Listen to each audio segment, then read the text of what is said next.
Generic medicine जो हम कहते हैं अभी, ये अंग्रेजी का शब्द है, इसको हिंदी में कैसे समझाएं? मैं आपको बहुत सरल भाषा में बताता हूँ। हाँ। तो ये जेनेरिक नाम जो दवा का जो मूल सॉल्ट है, जो इसके अंदर जो दवा है, उसका नाम है, केमिकल नाम, उसका केमिकल नाम है। अब जैसे और उदाहरण अगर सरल करके बताएं इसको, तो जैसे ये लड़की दुबली पतली सी नजर आती है, तो मैं अगर डॉक्टर हूं, हाँ। तो मैं इसको ये कहूं, एक गिलास दूध सुबह, एक गिलास शाम को पिया कर। पर चिकित्सा के व्यवसाय में दुर्भाग्य से हमारे देश में ऐसा नहीं हो रहा। हम ये नहीं कहते कि आप भैंस का दूध लेके आइए, हम कहते हैं कि वो रामू की भैंस का दूध लेके आना। यही ब्रांडिंग है। ये जब उसकी दुकान पे जाती है, वो कहता है 500 रुपए लीटर है, लेना है कि नहीं लेना। तो जो 30 रुपए की चीज है वो 500 रुपए में मिलती है। तो अगर मैं डायबिटीज की दवा ले रहा हूं और अगर मैं ब्रांडेड दवा लेता हूं तो मुझे कितने की पड़ेगी? जैसे एक 117 रुपए में भी है, 117 रुपए में मिलती है। अब और अगर वही चीज हम उसके जेनेरिक मेडिसिन के नाम से लें तो वो कितने की बनती है? वो मात्र 1 रुपए 95 पैसे में 10 गोली मिलती है।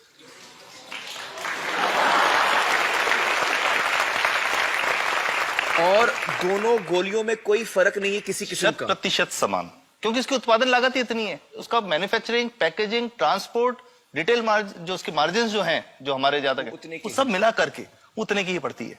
कुछ कैंसर के मैं आपको उदाहरण दूंगा, उसमें एक ही दवा जो ब्लड कैंसर के काम में आती है, बाजार में 1.25 लाख रुपए का एक पैकेट मिलता है। 1.25 लाख का एक पैकेट जो 1 महीने चलता है। और जेनरिक में वही दवा जेनरिक में अलग अलग कंपनीज जो बनाती हैं, एक 10,200 में बेचती है, एक 8,800 में बेचती है और एक 6,500 में बेचती है। मतलब ये आपका ये कहना है कि आपके ये प्रयास से इतने कम में राजस्थान में पब्लिक को, आवाम को ये दवाएं पहुंचा रहे हैं आप इस वक्त? जी, क्या बात है।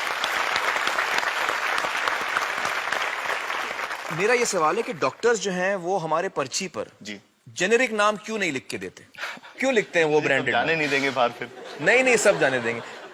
जब एक नया मेडिकल प्रैक्टिशनर जब प्रैक्टिस शुरू करता है, तो उसके पास जो कंपनी के जो मेडिकल रिप्रेजेंटेटिव्स होते हैं, सेल्स बढ़ाने का उनका काम होता है, मार्केटिंग प्रिंसिपल के हिसाब से सेल्स एजेंट होते हैं बेसिकली। फिर वो कहते हैं साहब आप हमारी जो दवा है यही लिखना, ये बहुत बेहतर दवा है, इससे मरीज ठीक होगा। और उनको, डॉक्टर्स को लिखने के लिए उनको प्रेशराइज किया जाता है, उनको टेम्प्ट किया जाता है। तो ये इसमें बहुत बड़ा कारण है जो दवा की कीमत को उसकी वास्तविक कीमत से 5-10 गुना, 20 गुना तक बढ़ा देता है। एक बहुत बड़ा कारण है, क्योंकि हमारे पास जब हम टेंडर करते हैं तो बहुत सारे कंपनी वाले आते हैं, जो भारत की जो सबसे बेहतर कंपनियां, जिसके भी नाम, वो रेपुटेड कंपनियां जिनके नाम आप ले सकते हैं, वो सभी हमें वो उसको जो 70 रुपए की है उसको 2 रुपए में, 5 रुपए में दे रही है। 30 रुपए की दवा 2 रुपए में दे रही है। इतना ज्यादा फर्क।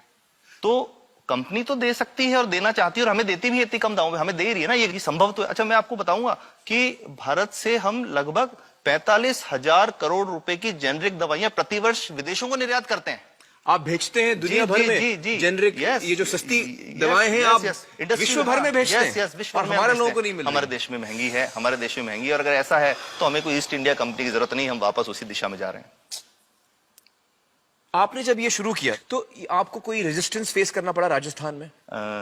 देखिए, जो प्रयास हम कर रहे हैं ये बेसिकली धारा के विपरीत बहने का एक प्रयास है जी।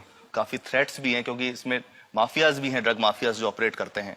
और हम हमेशा ये बात कहते हैं कि हम 100 साल से भी पुरानी शोषण की व्यवस्था को बदलना चाहते हैं, पर हमने हमेशा डॉक्टर्स को दोषी नहीं माना। सारे डॉक्टर्स बुरे नहीं है। 50-60% तो जेन्युइनली वो चाहेंगे कि गरीबों को कम कीमत पे दवा मिल जाए, वो चाहेंगे। और आज भी ऐसे डॉक्टर्स हैं जो अपने घर से सैंपल्स ला करके अपने जेब से पैसे निकाल के मरीज का इलाज कराते हैं। ऐसे डॉक्टर्स आज भी हैं। बिल्कुल सही। तो मैं इनको एक उदाहरण भी बताता हूँ कि कैसे हमारे जो काम वाली थी, उसका बच्चा था छोटा। इंसिडेंटली हम कुछ समय छुट्टी मनाने कोई बाहर गए। जब हम लौट के आए 10-12 दिन बाद, तो वो लक्ष्मी के साथ उसका छोटा जो बेटा था राजू, वो भी उसके साथ आता था जब, और मेरे बच्चों के साथ खेलता था, मेरे बेटे के साथ खेलता था। तो वो लक्ष्मी अकेली आई, राजू नहीं आया। तो हमने पूछा कि क्या हुआ, तो उसने जो बात बताई कि साहब वो उसको, आप गए थे, उल्टी दस्त हो गया था। उल्टी दस्त की बीमारी के लिए वो जब दवा लेने गई तो केमिस्ट ने उसको कहा कि इसके तो 400 रुपए लगेंगे। तो उसने कहा साहब मैंने खूब मांगा, मेरे पास 400 रुपए मुझे नहीं थे, और मेरा बच्चा रात को ही उसको दस्त आते रहे, वो खत्म हो गया। और मैं आपको ये कहना चाहता हूं कि वो जो दवा लिखी थी कि वास्तव कीमत 1.5-2 रुपए ही है, तो वो बच्चे की जान बच सकती थी। 65 वर्ष के बाद भी अगर कोई बच्चा उल्टी दस्त से मर जाए तो मैं नहीं समझता इससे शर्मनाक बात कोई हम लोगों के लिए हो सकती है। और सबसे बड़ी बात कि इसे आसानी से बदला जा सकता है। हमें सबको एक समन्वित, एक संगठित प्रयास करने की जरूरत है। ये तो कुछ भी नहीं है, कोई नई फैक्ट्री खोलनी नहीं, कोई नई दवा नहीं बनानी, ये सब जो गलत चल रहा है इसको रोकना ही तो है। तो दोस्तों, डॉक्टर समित की बातों से हमें यह पता चला है कि दवाइयों का जो कॉस्ट होता है, जो उनको बनाने का खर्च होता है, वो बहुत ही कम होता है और हमें इन कम दामों में ये दवाइयां मिल सकती हैं अगर हमारी राज्य सरकार जेनेरिक मेडिसिन की दुकानें खोले, जैसे राजस्थान सरकार ने किया है और जिसके लिए हम उन्हें सलाम करते हैं। एक बात और, अगर आप एक एनजीओ हैं और आप जेनेरिक मेडिसिन की दुकान खोलना चाहते हैं तो department of chemicals and fertilizers आपको 50,000 रुपए की ग्रांट भी देता है। डॉक्टर समित, आपने बहुत ही बेहतरीन काम किया है और इस बहुत ही अहम मुद्दे पर रोशनी डालकर हमारी आंखें खोल दी हैं और हमारी दुआ यह है कि जो काम आपने राजस्थान में शुरू किया है वो हर राज्य में फैले, देश के कोने कोने में फैले। बहुत बहुत शुक्रिया हमारे साथ बातचीत करने का doctor Samit, thank you so much.